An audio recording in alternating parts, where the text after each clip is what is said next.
Hi மக்களே, cinema ரசிகர்களுக்கு ஒரு சூப்பரான செய்தி. தமிழ் சினிமாவில் கதாநாயகன் காமெடி கூட்டணிக்கு எப்போதுமே ஒரு தனி இடம் உண்டு என்று சொல்லலாம். அந்த வகையில் 90களில் ரசிகர்களின் ஆல் டைம் ஃபேவரட் ஜோடியாக வலம் வந்த பிரபுதேவா மற்றும் வடிவேலு 21 ஆண்டுகளுக்கு பிறகு மீண்டும் இணைந்து நடிப்பதாக தகவல்கள் வெளியாகி இருக்கிறது. இந்த செய்தியை கேட்ட ரசிகர்கள் படுகுஷியாக மாற ஆரம்பித்திருக்கிறார்கள். தமிழ் சினிமாவில் கவுண்டமணி சத்யராஜ், வடிவேல் பார்த்திபன், கவுண்டமணி கார்த்திக் போன்ற பல வெற்றி கோம்போக்கள் இருந்த போதிலும் பிரபுதேவா வடிவேல் கூட்டணிக்கு ஒரு தனி ரசிகர் பட்டாளமே உண்டு. இருவரது திரை பயணத்திலும் 1994 வெளியான காதலன் திரைப்படம் ஒரு திருப்பு முனையாக அமைந்தது. அதுவரை கிராமத்து கதைகளில் நடித்து வந்த வடிவேல் காதலன் திரைப்படத்தில் கல்லூரி மாணவராக பிரபுதேவாவுடன் இணைந்து அட்டகாசம் செய்திருப்பார். அந்த திரைப்படம் ஒரு நடிகராக மட்டுமல்லாமல் வடிவேலுவின் நடன திறமையை கூட வெளிக்கொண்டு வந்திருக்கும். அந்த அளவுக்கு அந்த திரைப்படம் பேசப்பட்டது. காதலன் படத்துக்கு பிறகு மிஸ்டர் ரோமியோ, ராசையா, மனதை திருடி விட்டால், எங்கள் அண்ணன், காதலா காதலா போன்ற பல படங்களில் இந்த கூட்டணி இணைந்து காமெடி சரவடியை நிகழ்த்தி இருக்கும். குறிப்பாக மனதை திருடி விட்டாய் திரைப்படத்துக்கு இந்த கூட்டணிக்கு ஒரு பெரிய தனி ரசிகர் பட்டாளத்தை உருவாக்கியது. அதில் வரும்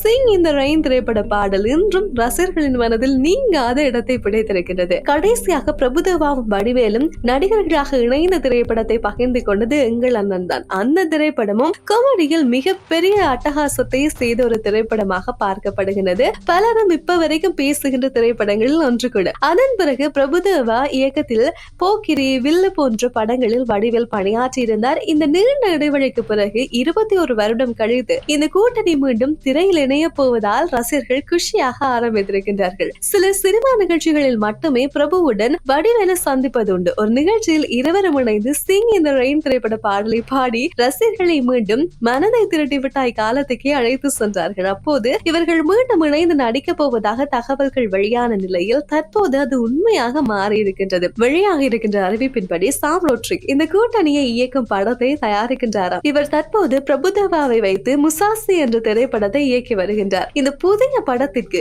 யுவன் சங்கர் ராஜா இசையமைக்க, கண்ணன் தயாரிக்க உள்ளதாகவும் இந்த கூட்டணி மீண்டும் இணையும் செய்திகள் சமூக வலைதளங்களெங்கும் படு வைரலாகி வருகின்றது. எப்படி இருந்தாலும் 21 ஆண்டுக்கு பிறகு மீண்டும் பிரபுதேவா வடிவேல் காம்பினேஷன் திரையில் ஒரு மேஜிக்கை கிரியேட் பண்ண காத்திருப்பதாக ரசிகர்கள் கமெண்ட் செய்து வருகின்றார்கள். ஒருவேளை இந்த திரைப்படம் 90களில் வெளியான ஏதேனும் ஒரு படத்தினுடைய இரண்டாம் பாகமாக இருக்குமா என்ற அளவுக்கு பேச்சுக்களும் அடிபட்டுக் கொண்டிருக்கிறது. பிரபுதேவா வடிவேல் இணைந்து நடிக்க போகின்ற திரைப்படத்தை பற்றி நீங்க என்ன நினைக்கின்றீர்கள்? இதற்கு முதல் வந்த இருவருடைய காம்பினேஷனிலும் உருவாக்கிய திரைப்படங்கள்ல எது உங்களுக்கு அதிகமாக பிடிக்கும்? எந்த நகைச்சுவை காட்சியை நீங்க திரும்ப பாக்குறீங்கன்றத மறக்காம கமெண்ட்ல சொல்லுங்க. இன்னும் சுவாரஸ்யமான சினிமா தகவல்களை தெரிஞ்சு கொள்ள வேண்டுமாக இருந்தால் மறக்காம சேனலை சப்ஸ்கிரைப் செய்யுங்க. மீண்டும் செய்திகளோடு சந்திக்கலாம். நன்றி, வணக்கம்.